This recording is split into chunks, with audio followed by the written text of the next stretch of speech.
ഈ സ്പെല്ലിൽ നമുക്ക് കാര്യമായി മഴ ലഭിച്ചിട്ടുള്ളത് കൂടുതലും നമ്മുടെ മലയോര മേഖലയിലാണ് എന്ന് നമുക്ക് നോക്കിയാൽ കാണാൻ പറ്റും. നമ്മൾ ഏറ്റവും കൂടുതൽ ശ്രദ്ധിക്കേണ്ട കാര്യം മെയ് 20 കൂടി തന്നെ നമുക്ക് മൺസൂൺ സ്വഭാവത്തിലുള്ള മഴ ആരംഭിച്ചു.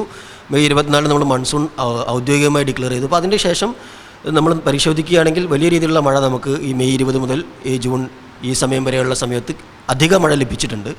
അപ്പോൾ സാമാന്യം നല്ല രീതിയിൽ തന്നെ നമുക്ക് പലയിടത്തും മഴ ലഭിച്ചതുകൊണ്ട് തന്നെ മണ്ണ് കുതിർന്നിരിക്കാനുള്ള സാധ്യതയുണ്ട്. അപ്പോൾ അതുകൊണ്ട് മണ്ണിടിച്ചിൽ, മലവെള്ളപ്പാച്ചിൽ പോലെയുള്ള പ്രശ്നങ്ങൾ നമുക്ക് രൂപപ്പെട്ട് തുടങ്ങാനുള്ള സാധ്യത കൂടും. പ്രത്യേകിച്ച് കഴിഞ്ഞ ഒരു 2 ദിവസം വലിയ രീതിയിലുള്ള മഴ ഈ ഇടുക്കിയിലാവട്ടെ, പിന്നെ നമ്മുടെ മറ്റു പല മലയോര മേഖലയിലാവട്ടെ നമുക്ക് ലഭിച്ചിട്ടുണ്ട്. അപ്പോൾ അതിൻ്റെ ഭാഗമായിട്ട് കൂടുതൽ ജാഗ്രത നമുക്ക് പ്രത്യേകം വേണം. പ്രത്യേകിച്ച് ഈ പിന്നെ നമ്മുടെ റോഡുകളിൽ മണ്ണിടിയാനുള്ള സാധ്യത, ഈ മലയോര റോഡുകളിലൊക്കെ മണ്ണിടിയാനുള്ള സാധ്യത കൂടും.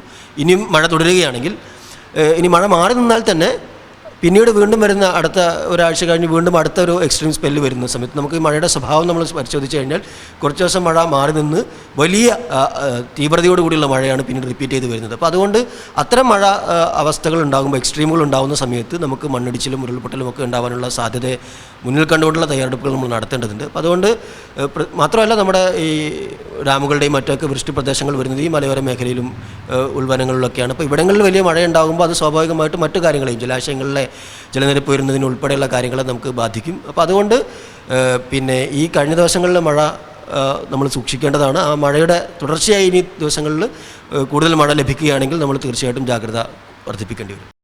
ഏറ്റവും പുതിയ വാർത്തകളും വിശേഷങ്ങളും വിരൽ തുമ്പിലറിയാൻ സീ മലയാളം ന്യൂസ് എല്ലാ ഡിജിറ്റൽ പ്ലാറ്റ്ഫോമുകളിലും ലഭ്യം.